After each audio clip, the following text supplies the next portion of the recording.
Hello everybody, Jason F. Smith here with The Game Warrior. We're doing the Cthulhu Death May Die review. So this is one of those big monster games by CMON. Check that out. It's really great artwork. It's a game by Rob Davio and Eric M. Lang. And I believe it's got some Guillotine games in there. So that might be the studio that produced it for CMON. So I had my eye on this game for a long time, and I'm kind of a Cthulhu fan. I wouldn't say I'm a monster Cthulhu fan, like huge, but I do like it. And it was one of those times where I went into one of those troughs of no game playing for a long time. And so I decided to come out, and the game I wanted was Death May Die. And so I got the game, and it was kind of like, I don't know, I don't have anyone to play it with me. And I just went all the way ahead, and you can see this. You know, I started painting all the figures. I got the figures. I painted them. These are the monsters. There's a number of monsters. And I put so much work into it. Here's some of the characters I even painted. So the guy with one arm. And, you know, I didn't do the best paint jobs in the world. I'm not trying to tell you about that. I am telling you, though, however, that I painted it before I even played it. So the question is it any good? You know, and should you buy it? Do you want to buy it? And am I going to recommend it to you? That's what we're going to come down to. So I'm going to talk about it, and so that you get a sense of what it's about, and then you can make a decision if it's something that's going to excite you. So right now on Amazon, Cthulhu Death May Die is going to cost you about 80 bucks. And if you have Prime shipping, it's just going to get there. Now they do put a little tax on it now. So you're talking about an $80 game decision, right? Now there is a second season, which is $51 to $52. There's a couple extra gods to play with, the Black Goat of the Woods and Yog-Sothoth, which are $25 and $20. And I'm sure there's a lot of Kickstarter material as well, but I don't have any of that. So I'm not talking about any of that. I'm just talking about this game. The base game comes with Hastur, and Hastur's box comes with, so let's just talk about something about this game. This game is fiddly. As Z Garcia says, this game is fiddly. It's a bitch to put up. It's just got a lot of miniatures to it. Each one is different. You can see I painted the man in yellow there, and it's a thing. It's a thing to pack back up. It's a thing to put back out. Here are the cards for Hastur. Each god has their own tokens. These are some tokens that will do certain things for them in the game. So the two gods that come with it are Hastur and Cthulhu, right? And so you can choose to play with either one of those as the enemy. And like I said, online, there's a Black Goat of the Woods and Yog-Sothoth. So as far as I know, there's 4 different bad guys to play with, right? And then you play as a group of characters, investigators, through a scenario. And the scenarios look like this. They come in little boxes. This would be Eldritch Idols Season 1, Episode 4. I just grabbed one, right? And it has its own pieces, tokens. Let's look at one of these. And items that you can find, story pieces, what the power of the gods are in the game. There's the map tile setup and how it goes. Now, it comes with 6 of them. So technically, though, you can play each one twice with a different god to get a different feel, right? And so far, I haven't finished it.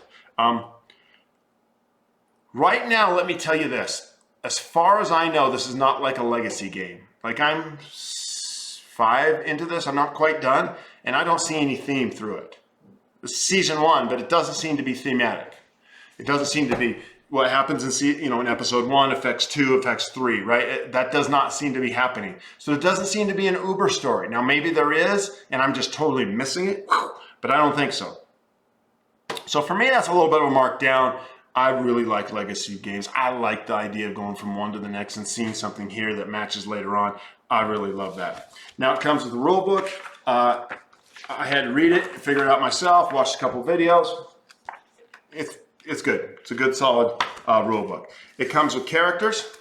These are the character sheets, and there's quite a number of characters. Like, you get a lot of choices, right? And the way they handle this is they'll give each character an insanity. So everybody maybe gets a codependency, short-term memory loss, catatonia, obsessive disorder, pyromania, psychotic outbreaks, fear of crowds, and paranoia. So that's kind of a fun piece. So far playing this, these have been fun and not debilitating, which makes me happy. Like, nothing's gonna really piss you off more than you're going along and something like I suddenly become obsessively compulsive and, you know, and tie my shoes while the demon is attacking and we lose. I mean, that would just suck. But when it adds color to it and a little bit of challenge, and I think they strike the line really well. So, as in most character games like this, you've got a sanity track, right? I mean, it's a Cthulhu game, you're gonna go insane. And of course, in this game, like it's been pioneered lately, the more insane you go, the more benefits you get. So if you go all the way insane, you're dead. But you want to gain some insanity because what? It's gonna help you. You're gonna do better, right? You're gonna get more powers. And so each character has 3 different powers lines, and then they can move their track along it and get better as they go. So they up level as they go. Some of these are pretty simple. They're obvious. Take them, they're gonna give you power. Some are kind of obscure and probably pretty obvious not to take, okay? And then there's, let's see. Each character also has, you know, life in the bottom line. And then I think this is stress. And so the cool thing about stress is you can take a stress to re-roll something. So that's kind of nice, right? And you're going to be using a lot of stress, and then you do things to gain stress back, and it's all sorts of things. Now, like most miniature-based CMON games, there's tiles, so the thing gets laid out in a certain way. You've seen that with Zombicide, right? But unlike those games, the tiles are a mess. They're all different shapes. They're all different sizes. It's great. I mean, it's weird. So the buildings you put together, you know, they're all shaped, all weird sizes. The art on the pieces are nice. The pieces are really thick. It gives a good ambience. The different shapes gives you a little bit of a, you know, of a weird feel. There's miniatures, like I said. There's fire tokens. If you've ever played the others, you know Eric M. Lang has some hard-on for fire, and there he goes. So each scenario is different, but so you've got a quest. You got to go through and get the quest, right, and do it, whatever it may be. And it's in all these different settings, and it's always against time, right? As time passes, you know, Cthulhu is coming or Hastur is coming. Now, unlike other games, and this is kind of the big selling point on this game, you're not, like Arkham Horror type games, you're not stopping Cthulhu from coming here, right? He's gonna come. The idea is to get him here in a weakened position and kill him. So that's why the whole thing is called Cthulhu Death May Die, right? So that's the twist on the game, is that you're gonna take your characters through this adventure and you're gonna get Cthulhu, he's gonna come. Now Cthulhu and Hastur are tough. They make them tough. I've won the majority of the games, so it's not that tough, but there are times when, it just piles on. And that's the whole hallmark of these games. And that's where I'm just not sure I actually really like them. They just pile on. They pile on, and they build an anxiety in you. And in some games, I really like anxiety. Right? I like it, and I know I have people friends play, they love it. They love going, I'm gonna die, we're gonna die. They love it. I'm more the kind of guy who likes to kick ass. Like, kick ass. I mean, I want to challenge. Oh no, we're gonna die, but let's do it. I don't like the idea where we're facing madness and death as much all the time. And yet, I play a lot of Cthulhu. So what does that tell you about me? Okay, so the components are amazing. Components are amazing. The miniatures are amazing. Maybe the only better miniatures I've seen is in Rising Sun, also a CMON game by Eric Lang. It's a bit fiddly. Like, I think about putting it out and I go, ugh, right? And I think about putting it away and I go, ugh. So it's fiddly. The gameplay works. It's really balanced. It's really balanced. And once you get a hold of these characters and figure them out, you know, there's some really good characters. And There's something about Cthulhu games, I don't know if you've noticed this, where they like to take regular people who have no skills whatsoever and put them into extraordinary experiences. And I'm never as fond of that. I like to play more heroic characters. And some of these characters fit that bill. They're just useless. No, don't take them. And then some have some pretty cool abilities that can kick ass. So that makes me happy, right? That makes me happy. And the overall atmosphere is just great.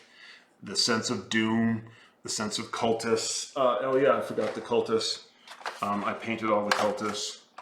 So there's like ghouls, right? There's a whole bunches of those. And then there's these cultists, which I decided to paint with white hoods to make them look really scary. And I'll show you this. So like there's a whole tray of them. And it really does press the tension. It's really well done. Really well done. At the end of the day, I had a lot of fun. And I've introduced it to other people. It's easy to teach. You can teach it really easy. It was pretty easy to learn. If you're a beginner gamer, no, it's probably a little too much. Unless you want to start learning how to play fairly complex games, then take this on and just do it and do it and do it until you get over your turbulence and make it happen. So overall, in the Cthulhu universe, it's just great. I love this game. Overall, in gaming experience, I'm just not so sure. Like, I remind myself to play it. I was like, oh, we should play that. And then it's fun. But I don't feel driven to play it, if that makes any sense. I don't know if you guys know that, but, have that experience, which is, you're thinking about a game, you're thinking about an experience, and you want to play it. My game right now is Rising Sun. Like, I think about playing Rising Sun.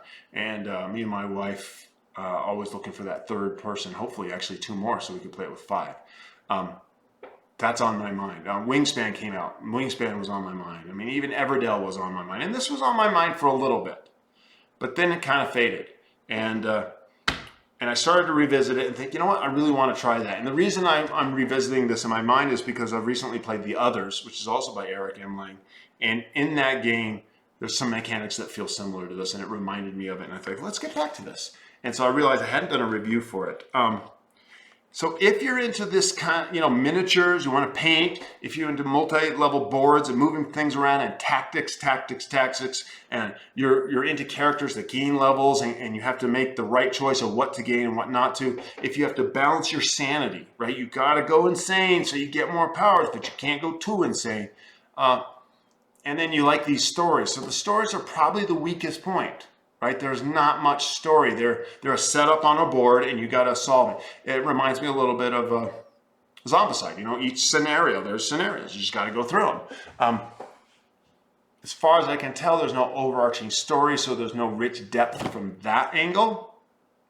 And if you don't care about that, and I know a lot of you don't, you're going to be fine with this game. I probably want more of that. And that's probably the thing that gets me to come back to the game. Like, oh, what's the next game, right? What's the next story? How's it going to build? What's going to happen? This is just be a challenge. Here we are. And it's a cooperative game. I may not have said that in the beginning. Everyone, your friends get together and it's against Cthulhu or against Hastur. And so I love the miniatures. I like the gameplay. I wish it had more story and depth than that. The theme is amazing. It's easy to teach. It's easy to play. It's pretty short, right? We usually do it in under an hour. Either die or live. I think it says 60 to 90 minutes. That's about right. It's a little fiddly, but it's a game I definitely am going to keep. Right? It's going to stay in the library, and I look forward to playing it once in a while. It's not an obsession game for me, but I've introduced it to people who have flipped their lid and they went and bought it. So there you go, right? If this is kind of your thing, I think you'll like it, particularly with all the things I talked about. We are each individuals and we have our little flavors that we like, and so this game doesn't just totally blow me away, but I love the craftsmanship of it. I love the balance of it. You can tell the designers put a lot of work into it. The creators put, work into it, and it's a great product. It's a great game. It's a great experience. I think you'll enjoy it. It is $80. Now, for some people, that's ridiculous, and they'll just never buy it. I'll buy games that expensive all the time. and I'm fine with it. And if I don't like it, I'll pack it up and put it on eBay and sell it. But this is a keeper, and this is an approval from the Game Warrior. This is Jason F. Smith saying thanks for watching.